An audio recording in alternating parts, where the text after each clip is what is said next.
How did a small, rainy island in the North Atlantic come to rule over a quarter of the world's population? This is the story of the British Empire, a tale of ambition, innovation, and immense power that reshaped the globe. It's a story that begins not with a grand plan for world domination, but with merchants and explorers seeking fortune and new trade routes. In the late 16th century, England, watching its rivals Spain and Portugal grow rich from their overseas colonies, decided it wanted a piece of the action. Early ventures were often failures, but a combination of naval strength, commercial drive, and a bit of luck began to turn the tide. The defeat of the Spanish Armada in 1588 was a turning point, signaling a shift in naval power and emboldening English seafarers. The first permanent English settlement in the Americas was Jamestown, founded in 1607. This wasn't about planting a flag for king and country. It was a business venture by the Virginia Company hoping to find gold. They didn't find gold, but they found something just as valuable: tobacco. This cash crop fueled the growth of the American colonies, which expanded rapidly over the next century and a half, attracting settlers seeking economic opportunity or religious freedom. Simultaneously, on the other side of the world, another powerful entity was taking shape: the East India Company. Chartered in 1600, this was not a government body but a private corporation, granted a monopoly on trade with the East. Initially focused on the lucrative spice trade, the company soon found itself deeply involved in the complex politics of the Indian subcontinent. It raised its own armies, fought wars, and slowly, piece by piece, began to govern vast territories, effectively ruling India as a corporate state. The wealth extracted from India, textiles, spices, and later tea, flowed back to Britain, funding its industrial revolution and further imperial expansion. The 18th century was defined by a global power struggle, primarily between Britain and France. This wasn't just a European conflict, it was the first real world war, fought in North America, the Caribbean, and India. The 7 Years' War, ending in 1763, was a decisive victory for Britain. It ejected France from North America and secured its dominance in India, laying the groundwork for what would become the Second British Empire. But this victory came at a cost. To pay for the war, Britain imposed new taxes on its American colonies, sparking the famous cry of "No taxation without representation." The American Revolution and the loss of the 13 colonies in 1783 was a stunning blow. It seemed as though the empire was finished. However, Britain pivoted.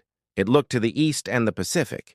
Captain James Cook's voyages had mapped vast new territories, including Australia, which became a new penal colony in 1788.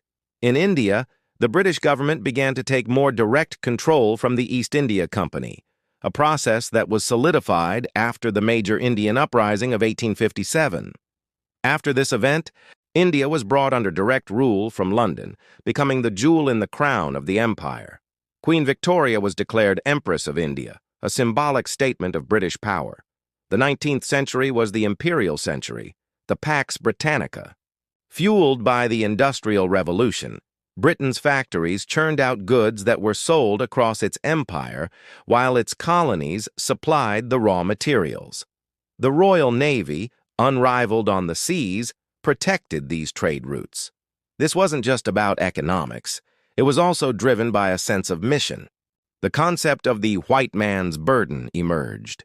The idea that it was Britain's duty to bring civilization, Christianity, and its own form of governance to what it viewed as less developed peoples. This ideology, while seen as noble by many at the time, was often a justification for conquest and the suppression of local cultures. In the late 19th century, the scramble for Africa saw European powers carve up the continent. Britain, aiming to secure a route from Cairo in the north to Cape Town in the south, claimed vast territories, including Egypt, Sudan, Kenya, and South Africa. By the dawn of the 20th century, the British Empire was the largest in history. The sun, it was famously said, never set on it. From Canada to the Caribbean, across Africa and the Middle East, to India, Australia, and countless small islands, the Union Jack flew. But empires are not permanent. The immense costs of 2 world wars drained Britain's resources and its will to rule. Nationalist movements, which had been growing for decades in places like India, gained unstoppable momentum. The nonviolent resistance led by Mahatma Gandhi in India became a powerful symbol for independence movements worldwide. In 1947, India and Pakistan gained independence, an event that marked the beginning of the end. Over the next 2 decades, a wave of decolonization swept across the globe. One by one, colonies in Africa, Asia, and the Caribbean peacefully, and sometimes violently, secured their independence. The Suez Crisis of 1956, when Britain was forced to withdraw its troops from Egypt under pressure from the United States, was a clear signal that the old imperial power dynamics had changed forever. Today, the British Empire is a subject of history, but its legacy is all around us.